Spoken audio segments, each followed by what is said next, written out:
ಎಲ್ರಿಗೂ ನಮಸ್ಕಾರ. ಈ ಒಂದು ಸಾಲ ಏನ್ ಮಾಡ್ತಿರಲ್ವಾ, ಆ ಒಂದು ಸಾಲನ ಮಾಡುವಂತ ಸಂದರ್ಭದಲ್ಲಿ ನೀವು ಈ ಒಂದು ಪ್ರೈವೇಟ್ ಒಂದು ಫೈನಾನ್ಸ್ ಗಳಾಗಿರ್ಬೋದು, ಮತ್ತೆ ಈ ಒಂದು ಮೈಕ್ರೋ ಫೈನಾನ್ಸ್ ಗಳಂತ ಏನ್ ಬರ್ತಾವಲ್ವಾ, ಅಂದ್ರೆ ನಿಮ್ಮ ಒಂದು ಊರಲ್ಲಿ ಈ ಒಂದು ಮೈಕ್ರೋ ಫೈನಾನ್ಸ್ ಅಂತ ನೀವು ಕೇಳಿರ್ಬೋದು. ನಿಮ್ಮ ಒಂದು ಊರಲ್ಲಿ ಸಂಘಗಳನ್ನ ಮಾಡ್ಕೊಂಡು ಇಂತಿಷ್ಟು ಅಂತ ಆ ಒಂದು ಮೈಕ್ರೋ ಫೈನಾನ್ಸ್ ಗಳು ಇರ್ತಾವಲ್ವಾ, ಅದರಿಂದ ನಿಮ್ಗೆ ಸಾಲಗಳನ್ನ ಕೊಡ್ತಾರೆ. ಅದಕ್ಕೆ ತುಂಬಾನೇ ಒಂದು ಬಡ್ಡಿನೂ ಕೂಡ ಕಟ್ಟಿಸ್ಕೊಳ್ತಾರೆ, ನಿಮ್ಗೆ ಗೊತ್ತಾಗೋದಿಲ್ಲ. ಅಂದ್ರೆ ಆ ವಾರದ ರೀತಿಯಲ್ಲಿ ನಿಮ್ಗೆ ಕಟ್ಟಿಸ್ಕೊಳ್ತಾರೆ, ತಿಂಗಳ ರೀತಿಯಲ್ಲಿ ಕೆಲವೊಂದು ಸಂಘಗಳಿರ್ತವೆ ಅದನ್ನು ಕೂಡ ಕಟ್ಟಿಸ್ಕೊಳ್ತಾರೆ. ಅದು ನಿಮ್ಗೆ ಗೊತ್ತಾಗೋದೇ ಇಲ್ಲ, ಆ ರೀತಿಯಾಗಿ ಅವರು ಬಡ್ಡಿಗಳನ್ನ ತಗೊಳ್ತಾ ಇರ್ತಾರೆ. ಹಾಗಾಗಿ ಅದರಲ್ಲಿ ಯಾರು ಕೂಡ ಒಂದು ಸಾಲಗಳನ್ನ ತಗೊಳ್ಳೋದಿಕ್ ಹೋಗ್ಬೇಡಿ, ತುಂಬಾನೇ ಅವಾಯ್ಡ್ ಮಾಡಿ ಅಂತ ನಾನು ಹೇಳಲಿಕ್ಕೆ ಇಷ್ಟಪಡ್ತೀನಿ. ಹಾಗಾಗಿ ಸ್ನೇಹಿತರೆ, ನೀವೇನಾದ್ರೂ ಕೂಡ ಸಾಲ ಬೇಕು ಅನ್ನೋದಾದ್ರೆ ನಿಮ್ಮ ಹತ್ರ ಸರಿಯಾದ ರೀತಿಯಲ್ಲಿ ಎಲ್ಲಾ ದಾಖಲಾತಿಗಳು ಇದ್ದು ಕೂಡ, ಅಥವಾ ನೀವೊಂದು ಜಾಬ್ ಮಾಡ್ತಾ ಇದ್ದೀರಾ ಅಂದ್ರೆ ಗವರ್ನಮೆಂಟ್ ಜಾಬ್ ಆಗಿರ್ಬೋದು ಅಥವಾ ಪ್ರೈವೇಟ್ ಕೆಲಸಗಳನ್ನ ಮಾಡ್ತಾ ಇದ್ರು ಕೂಡ ನೋಡಿ, ಇಲ್ಲಿ ಕೆನರಾ ಬ್ಯಾಂಕ್ ಅಲ್ಲಿ ಯಾರ್ಯಾರದೆಲ್ಲ ಅಕೌಂಟ್ ಇದೆ ನಿಮ್ಗೆ ಈ ಒಂದು ಪರ್ಸನಲ್ ಲೋನ್ ನ ಕೊಡ್ತಾರೆ. ಅಂದ್ರೆ ಈ ಒಂದು ಕೆನರಾ ಬ್ಯಾಂಕ್ ಅಲ್ಲಿ ನಿಮ್ಗೆ ಪರ್ಸನಲ್ ಲೋನ್ 10 ಲಕ್ಷದವರೆಗೂ ಕೂಡ ಕೊಡ್ತಾರೆ. ಬಟ್ ಆದರೆ ನಿಮ್ಮ ಒಂದು ಸಿಬಿಲ್ ಸ್ಕೋರ್ ಚೆನ್ನಾಗಿರ್ಬೇಕಾಗುತ್ತೆ. ಸಿಬಿಲ್ ಸ್ಕೋರ್ ಎಷ್ಟಿರ್ಬೇಕಾಗುತ್ತೆ ಅನ್ನೋದಾದ್ರೆ ನಿಮ್ಗೆ 650ರಿಂದ 850ವರೆಗೆ ಇರ್ಬೇಕಾಗುತ್ತೆ. ಈ ಸಿಬಿಲ್ ಸ್ಕೋರ್ ಯಾವ ರೀತಿಯಾಗಿ ಬರುತ್ತೆ ಅನ್ನೋದಾದ್ರೆ, ಈ ಒಂದು ಸಿಬಿಲ್ ಸ್ಕೋರ್ ನಿಮಗೆ ಸ್ಟಾರ್ಟ್ ಆಗೋದೇನೆ ಒಂದು ಸಾಲ ಮಾಡಿ ಅದನ್ನ ಮರುಪಾವತಿ ಮಾಡಿದ ನಂತರದಲ್ಲಿ ನಿಮ್ಗೆ ಸಿಬಿಲ್ ಸ್ಕೋರ್ ಸ್ಟಾರ್ಟ್ ಆಗುತ್ತೆ.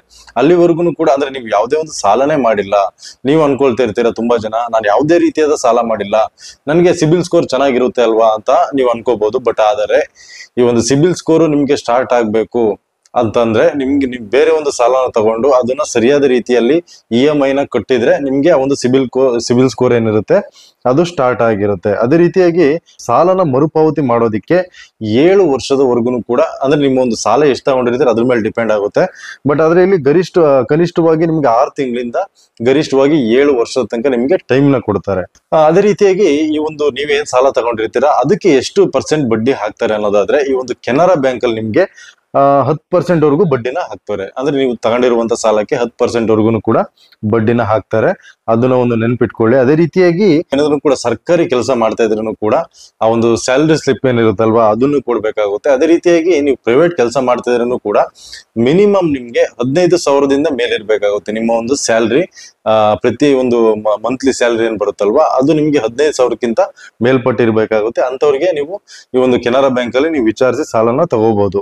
ಅದೇ ರೀತಿಯಾಗಿ ಯಾವ್ದೆಲ್ಲ ಒಂದು ಲೋನ್ಗಳನ್ನ ಮಾಡ್ಬೋದು ಅನ್ನೋದಾದ್ರೆ, ಈ ಒಂದು ಗೃಹ ಸಾಲ ಅಂತಂದ್ರೆ ನಿಮ್ಗೆ ಮನೆ ಕಟ್ಟೋದಿಕ್ಕೆ ಕೂಡ ಸಾಲನ ಕೊಡ್ತಾರೆ. ಅದೇ ರೀತಿಯಾಗಿ ಈ ಒಂದು ಬೈಕ್ ಸಾಲಗಳನ್ನು ಕೂಡ ಮಾಡ್ಕೋಬಹುದು, ನೀವು ಬೈಕ್ ಆ ಒಂದು ಲೋನ್ ಕೂಡ ಮಾಡ್ಕೋಬಹುದು. ಅದೇ ರೀತಿಯಾಗಿ ಕಾರ್ ಲೋನ್ ಕೂಡ ಮಾಡ್ಕೋಬಹುದು. ಅದೇ ರೀತಿಯಾಗಿ ಪ್ರಾಪರ್ಟಿ ಲೋನ್ ಕೂಡ ಮಾಡ್ಕೋಬಹುದು. ಅದೇ ರೀತಿಯಾಗಿ ಕೆಲವೊಂದು ಮುಂತಾದ ಒಂದು ಸಾಲಗಳನ್ನು ಕೂಡ ಅವರು ಕೊಡ್ತಾ ಇದ್ದಾರೆ ಈ ಒಂದು ಕೆನರಾ ಬ್ಯಾಂಕ್ ಇಂದ. ಬಟ್ ನಿಮ್ಮ ಒಂದು ಸಿಬಿಲ್ ಸ್ಕೋರ್ ಚೆನ್ನಾಗಿರ್ಬೇಕಾಗುತ್ತೆ. ಮತ್ತೆ ನೀವು ಆ ಒಂದು ಬ್ಯಾಂಕ್ ಅಲ್ಲಿ ಏನು ಟ್ರಾನ್ಸಾಕ್ಷನ್ ಮಾಡ್ತಿರಲ್ವಾ ಅದು ಒಳ್ಳೆ ರೀತಿಯಲ್ಲಿ ಇರ್ಬೇಕಾಗುತ್ತೆ. ಅದನ್ನೆಲ್ಲದೂ ಕೂಡ ಚೆಕ್ ಮಾಡ್ತಾರೆ ಅವರು. ಅದನ್ನೆಲ್ಲ ಚೆಕ್ ಮಾಡಿದ ನಂತರನೇ ನೀವು ಎಲಿಜಿಬಲ್ ಅಥವಾ ಇಲ್ವಾ ಅನ್ನೋದು ನೀವು ಚೆಕ್ ಮಾಡ್ಕೋಬಹುದು. ಅದೇ ರೀತಿಯಾಗಿ ಇವ್ರದ್ದು ಆಪ್ ಕೂಡ ಇದೆ, ಕೆನರಾ A1 ಅಂತಲ್ಲ ಒಂದು ಆಪ್ ಇದೆ.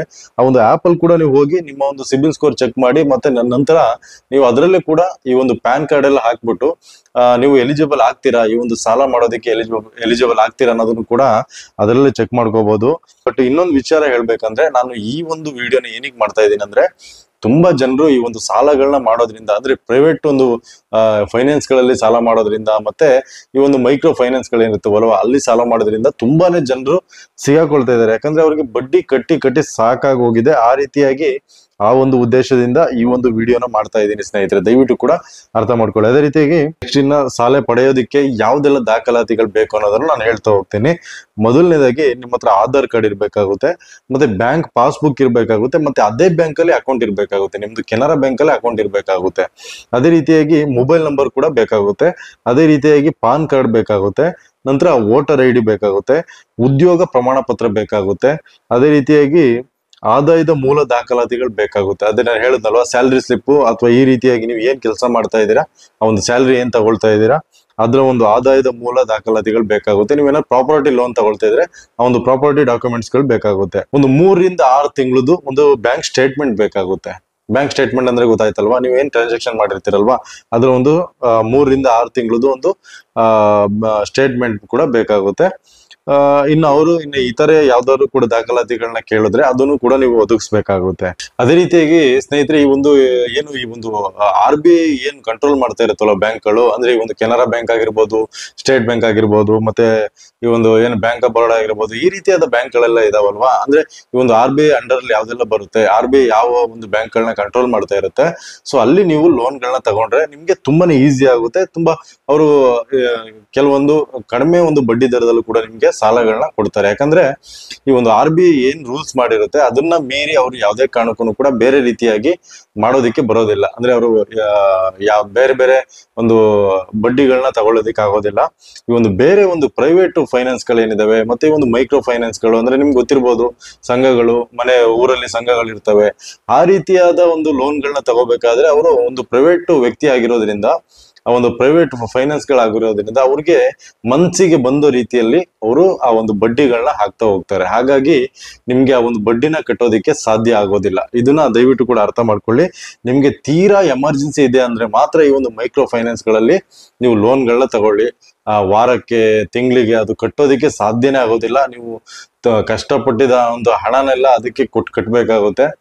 ಪ್ರತಿ ಒಂದು ವಾರ ಆಗಿರ್ಬೋದು, ಪ್ರತಿ ತಿಂಗಳಾಗಿರ್ಬೋದು, ಈ ರೀತಿಯಾಗಿ. ಅಂದ್ರೆ ಹಳ್ಳಿಗಳಲ್ಲಿ ಜಾಸ್ತಿ ನಾನು ಕೂಡ ನೋಡಿದೀನಿ, ಒಂದು ಮೈಕ್ರೋ ಫೈನಾನ್ಸ್ ಅಲ್ಲಿ ಲೋನ್ಗಳನ್ನ ತಗೊಳ್ತಾರೆ. ಅವರು ಬಡ್ಡಿನ ಹಾಕೋದು ಎಷ್ಟು ಅನ್ನೋದಾದ್ರೆ 25-30% ಬಡ್ಡಿನ ಹಾಕ್ತಾ ಇರ್ತಾರೆ. ಬಟ್ ನಿಮ್ಗೆ ಅದು ಗೊತ್ತಾಗೋದಿಲ್ಲ. ಅಂದ್ರೆ ವಾರ ವಾರ ಕಟ್ತಾ ಇರ್ತಿರಲ್ವಾ, ತಿಂಗಳು ಕಟ್ತಾ ಇರ್ತಿರಲ್ವಾ, ಸೊ ಹಾಗಾಗಿ ನಿಮ್ಗೆ ಗೊತ್ತಾಗೋದಿಲ್ಲ. ಬಟ್ ಒಂದ್ಸಲ ಕ್ಯಾಲ್ಕುಲೇಟ್ ಮಾಡಿ ನೋಡಿ. ಅದಾದ ನಂತರದಲ್ಲಿ ನಿಮ್ಗೆ ಆ ಒಂದು ಬಡ್ಡಿಯ ಆ ಒಂದು ಫೈನಾನ್ಸ್ ಗಳ ಸವಾಸನೆ ಬೇಡ ಅನ್ಸ್ಬಿಡುತ್ತೆ. ಆ ರೀತಿಯಾಗಿ ಅವರು ಬಡ್ಡಿಗಳನ್ನ ಹಾಕ್ತಾ ಇರ್ತಾರೆ ಸ್ನೇಹಿತರೆ.